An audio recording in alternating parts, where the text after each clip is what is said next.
plan, ce chien. Tabouret ici.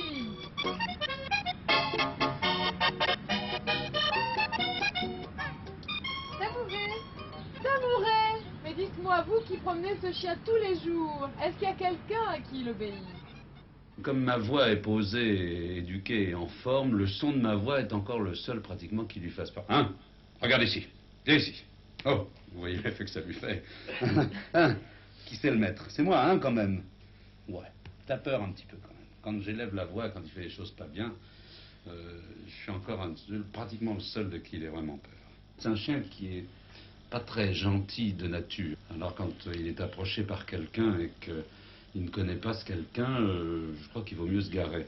Ce qui est assez bien du reste, parce que ça nous sert de gardien en même temps. Et alors, quand des gens commencent à venir à la maison d'une façon régulière, c'est lui qui doit faire le premier pas. C'est-à-dire que les gens n'ont peut-être même pas été, même quand ce sont déjà des familiers de la maison, à venir le caresser. Il faut que ce soit lui qui décide que tout d'un coup, il a accepté quelqu'un et qu'il va faire ami-ami avec.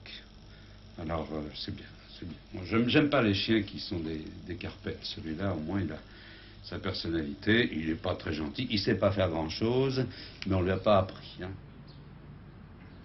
C'est quoi cet os, Chacha? C'est un rite? Je crois que c'est du jambon, surtout. En fait, oui, c'est une tradition. C'est une tradition d'après déjeuner. Quand il a été bien gentil, comme il est toujours gentil, il a droit à son os. Et qu'est-ce qu'il mange à part les os? Il s'appelle Tamouré parce que sa façon de marcher nous rappelait un petit peu ce qu'on avait vu à Tahiti, fait par des superbes filles locales. Mais en fait, on pourrait l'appeler Béni Bouffe-Tout parce que tout ce que vous lui donnez, il le mange. Vu son apparence physique, on pouvait s'en douter. Mais bien que ce chien ne sache rien faire, ô miracle de la télévision, il écoute très attentivement la voix de son maître. Lorsque tu aimes une fille beaucoup trop belle, c'est pas facile. Lorsque tu aimes une fille beaucoup trop belle, c'est difficile. Ils ont tous envie d'elle, de lui parler d'amour. Tout le monde veut l'inviter à faire un... Vous l'amenez quelquefois dans des galas, oui? Oh non, d'abord il serait complètement affolé. Non, il reste à la maison, toujours. Enfin, à la maison, il reste dans le quartier. Mais il a quand même une chose fantastique, c'est que quand il voyage, de temps en temps on l'emmène en vacances, pas pour des galas. Quand il voyage, il est absolument ce chien qui boufferait tout le monde quand il connaît pas. Il arrive dans le train, il se couche et il ne bouge plus tout le temps que dure le voyage, même si ça dure 8 ou 9 heures, ce qui est assez extraordinaire. Ah, voilà. Écoute, merci. Alors, maintenant, tu t'assieds. Alors, assieds-toi. Montre que tu as appris au moins quelque chose. Voilà la récompense du facteur. Merci. Reste là. Chacha fait tous les matins les lettres? Oui, mais alors, normalement, il me les apporte au lit. Quand le petit déjeuner arrive, il y a du sucre sur le plateau. Et alors, le chien, attiré par le sucre, monte en même temps que le plateau du petit déjeuner. Et alors, finalement, pour venir chercher le sucre, il a en même temps pris soin du courrier et des journaux. Et c'est comme ça que la tradition, une fois de plus, s'est établie. Hein? Encore? Qu'est-ce que c'est comme mélange, ça? Parce que c'est un mélange, hein? Oui. C'est un taureau, c'est quoi? Non. Il y a un mélange de chienne espagnole qui, déjà, elle n'était pas complètement de sang bleu. Et je suppose que son père, qui ne m'a pas présenté, était un labrador. Alors je dis que ce gros chien, pour employer une expression triviale, est un labradonneur.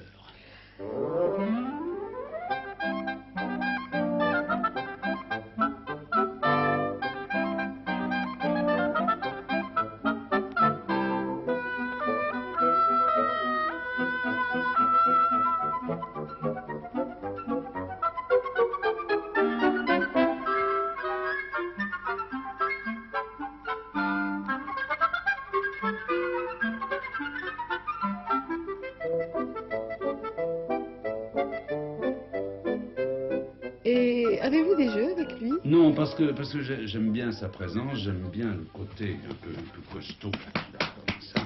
J'aime bien ça, et je trouve qu'un chien, c'est sympa qu'il soit là. C'est un gros nounours, un gros lion, hein, un gros chien jaune. Mais je suis contre les gens qui dressent leurs chiens. Alors, il est là, il a tiré le bon numéro, il est heureux, c'est très bien comme ça. Pourquoi vous avez pris un chien? Oh, on connaissait sa mère qui était une petite chienne toute mignonne, formidable, et qui faisait des trucs extraordinaires, d'une intelligence absolument extraordinaire. Et alors, à tel point que j'avais dit au copain qui était le père de la mère, le grand-père, si un jour ta chienne fait des chiens, j'en veux un, en espérant que le fils vaudrait la mère. Et voilà, j'ai hérité d'une toute petite boule jaune qui est devenue ma stock et qui sait rien faire du tout, mais qui est très gentille. Je l'aime bien. C'est devenu mon chien. Dites-moi, Sacha, est-ce que ce chien vous a appris quelque chose sur vous-même, par exemple? Ou sur d'autres, ou sur vos enfants, sur la vie? Non, non. Très honnêtement, si je dois vous dire la vérité, je le trouve pas terrible. Il ne sait pas faire grand-chose, mais c'est peut-être ça qui est bien, justement. Il a sa présence. J'aime bien, oui, j'aime bien sa densité, voilà.